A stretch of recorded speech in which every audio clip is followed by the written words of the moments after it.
Hey guys, welcome back to the channel. Today I wanted to talk to you about sniping in Warzone. I have roughly 300 hours of sniping experience in Warzone, and the majority of my first person shooter experience comes from sniping. I've played the FPS genre for about 19 years. Along the way, I've picked up a few tips and tricks that I wanted to share with you. The first thing we should talk about is the elephant in the room, the AX50 or the HDR. Some feel that this is a personal preference, but objectively the HDR beats the AX50 every time. To explain why, let's take a look at my loadout. The first thing you'll notice is that I don't run a custom optic on this weapon. There are a couple of reasons for this. Firstly, most of your engagements in Warzone with the HDR will be in the 75 to 200 meter range. The standard scope covers this range perfectly, and by using a different scope, you're blocking an attachment slot that is better used elsewhere. So, on to what I do use and why. The muzzle. Monolithic suppressor. This is the only attachment you should be using in this slot. The monolithic both suppresses the sound and also increases your damage range. This is something I'll talk more about in a moment. The barrel. The 26.9 inch HDR Pro. The longest barrel available for the weapon. This attachment gives the biggest increase to damage range of any other attachment, and it also increases the bullet velocity. The main reason the HDR dominates over the AX50 is bullet drop. Over a comparable distance, the bullet drop from the AX50 is distinctly higher than the HDR.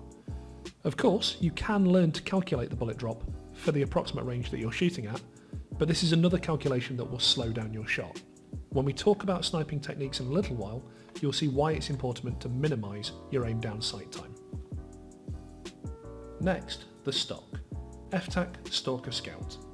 The other attachments that we've chosen so far give penalties to your aim down sight speed, but this attachment is there to counter that. The other options aren't viable for the following reasons. The Hunter Scout increases your aim stability, however your weapon sway and the instability associated with it can be removed by holding your breath, and we'll discuss that again later when I show you some techniques. The FSS Nomad stock increases your aim walking speed, and again when we talk about techniques later, you'll see that we aim to not spend too much time scoped in. Also, you'll see how we try to hold tight angles from close to cover a lot, negating the bonus. And finally, the FTAC Champion. It increases aim stability and aim walking steadiness. This isn't viable for the same reasons as the other two stocks. The laser. Most people ignore this category, and you really shouldn't. The other attachments we've chosen really do hamper our ADS speed. Choosing the laser gives us a huge boost to it, meaning we can quickscope much more easily. Don't worry too much about the laser being visible to enemies. It's only active when you aim down sight, and the sniper scope glint will be more to worry about than the laser. Finally, the perk. I choose Focus because I feel that it allows me to stay in the fight a lot longer than I would otherwise be able to. There is a mechanic in almost all recent FPS games called aim punch. Every time you're hit by a projectile, you'll flinch. Focus reduces the amount of flinching and decreases the time needed to recover. Another viable option is FMJ. I don't choose FMJ because I don't often try to wallbang. I only tend to shoot what I can see. Your playstyle might be different and it might suit you better. But one thing that is very important to know is that FMJ does not increase the amount of damage that your bullet does. The only thing that FMJ affects, other of course than damage against kill streaks and equipment, is bullet penetration. This means that you will be able to shoot through some surfaces that you would otherwise not be able to, but the base damage is not increased at all. In the comments is a link to a video made by JackFrags that goes into a lot of depth about bullet penetration mechanics. It's really worth a watch later. You should also note that both the HDR and the AX50 will down an enemy from full health and full armour in just one headshot. As for the others, the only ones that are vaguely worth considering are Sleight of Hand and Fully Loaded. I avoid Sleight of Hand because if you're under pressure to reload as a sniper, you should probably have already switched to your second weapon. Fully Loaded does have some merit, particularly if you're taking this weapon in the late game, having redeployed from the Gulag, etc.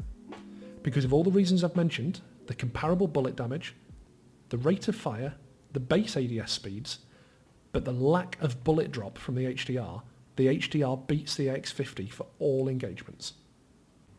Next, we have the underbat.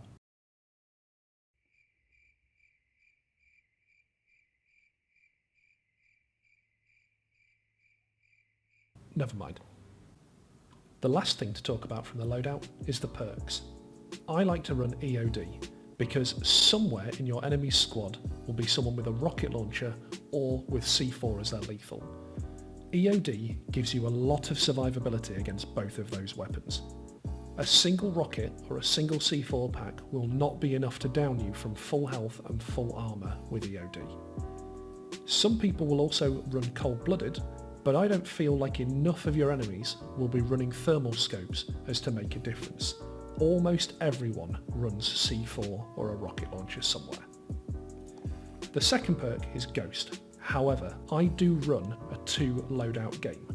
From my first loadout, I will take Overkill to couple up with a Grau or an MP7 or something similar, and I'll cover those weapons in another video.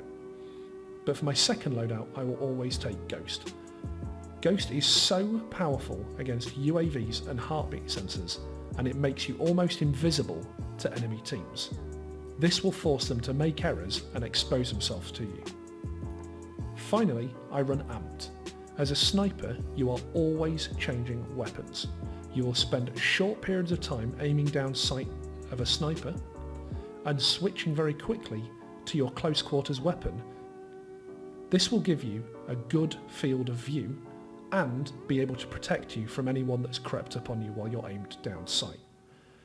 Other people will consider things like Tracker, but it's very situational and only works if you're already near the enemy. As a sniper again, you are always changing weapon, and the difference between having Amped and not having Amped can be the difference between life and death when someone's pushing you. Finally, of course, the lethal. I run C4 pretty much like everyone else, and I think it's the most powerful lethal in the game at this point. And again, a heartbeat sensor, because not enough people do run Ghost. This will give you a big advantage against people redeploying or who have chosen not to take Ghost in their loadout, and that will really help you win games. Alright, now we've finished talking about the loadout, let's get into a few clips and I'll give you some examples of what I mean. So the first thing I want to talk about is general positioning, particularly holding tight angles. Try to never ever overexpose yourself when you're fighting against multiple enemies. Always try to hold the tightest angle you possibly can for minimum exposure.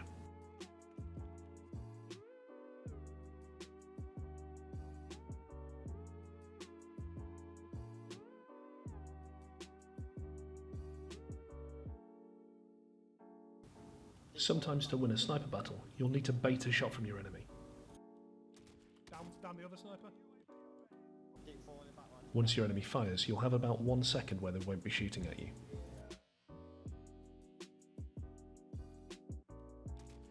Down the other sniper. Always try to change your position as much as you can. Never make it too easy for snipers to hit you. Move around as much as you can. When it comes to leading your shots, there's a few basic tips you need to know. As the distance to your target increases, you need to increase the amount of lead. If you're shooting against a player running exactly from left to right, the maximum lead time you need is about 1 body width. Once you have the lead time mechanics down, it's very easy to just position your cursor and wait for them to run into it. Most players will naturally run for the nearest cover.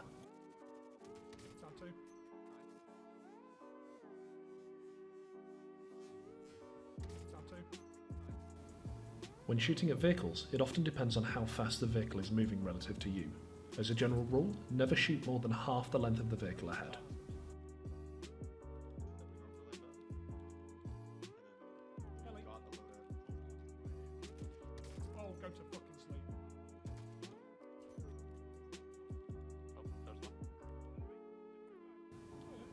When you're trying to learn these long shot mechanics, all you need is practice, and my rule is, you miss 100% of the shots that you never go for.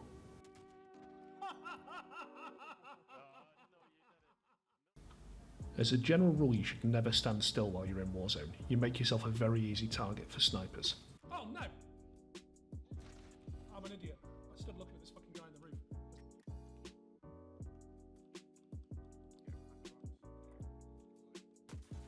Behind me, behind me, behind me. I'm dead. When you aim down sight, your sniper glint will give your position away, so either don't do this for long or make sure that you move regularly. Even when the battle's raging around you, never black hole on one thing. Down one on Chernobyl. Get in this building, get in this building. If you have a sniper looking at you, you're making it too easy for them if you keep repeaking the same angles. Down.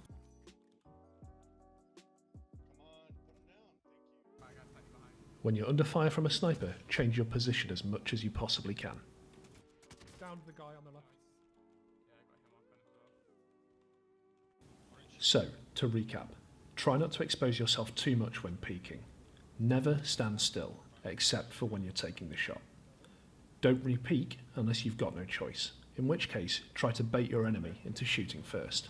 And finally, if you don't take the shot, you've already missed. I really hope some of these tips have helped you improve your sniper game. If they have, leave a comment letting me know which one. Also, like the video and subscribe to the channel. It'd be great to see you all in another one. Take it easy guys, bye bye.